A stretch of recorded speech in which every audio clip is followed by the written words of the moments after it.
Ellison most likely won't serve time, Polymarket traders bet. Plus, the market is skeptical about Qualcomm's Intel deal. Prediction markets were in vogue at token 2049 in Singapore. This week in prediction markets, Ellison most likely won't serve time in prison as part of plea deal, market suggests. Will Qualcomm's bid for Intel succeed? Probably not. Prediction markets were trendy at token 2049. A little more than a week after FTX CEO Sam Bankman-Fried was formally charged in December 2022, Ellison, his former lover and CEO of Alameda Research, filed a plea deal asking for leniency in exchange for full cooperation with prosecutors. Fast forward to earlier this month, and counsel for Ellison was before a U.S. court in Manhattan arguing that she should get supervised release at most owing to her extraordinary cooperation with the government. Her sentencing hearing is scheduled for Tuesday afternoon in New York. Traders on Polymarket are betting the court will show mercy with yes shares for no prison time trading at 48 cents, meaning the market sees a 48% chance she'll be released. Each share pays out $1 in USDC, a cryptocurrency that trades one for dollars if the prediction comes true, and nothing if it doesn't. But there's also a slight possibility, 20%, that Ellison gets 12 to 13 months.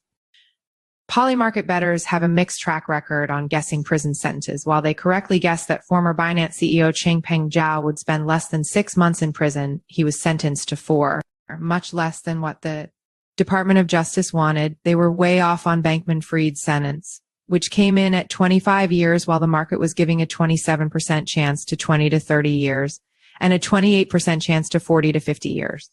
The Intel on Qualcomm Intel deal.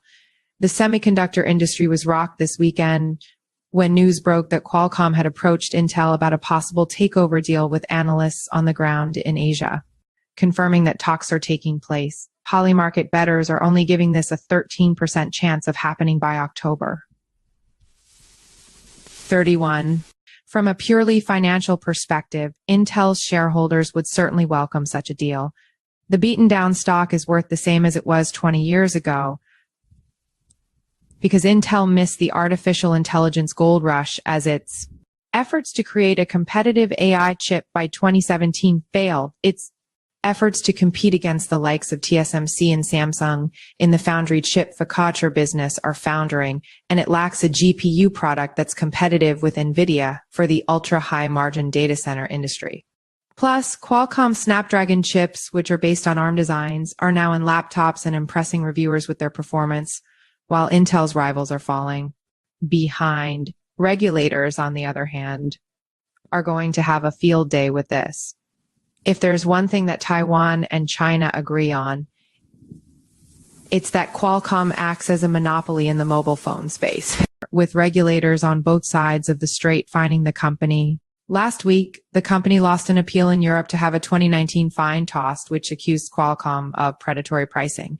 Taiwanese trade publication Digitimes writes that Qualcomm's acquisition of Intel would face antitrust and financing hurdles, and the company may be biting off more than it can chew, which is why Polymarket bettors are skeptical that the deal will go through. In vogue, 2 of the biggest names in crypto want to enter the prediction market space.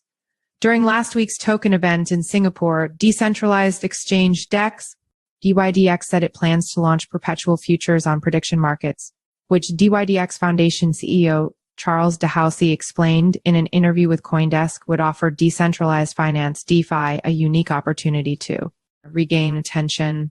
DX's upcoming entry into prediction markets is expected later this year as part of its major DYDX Unlimited upgrade.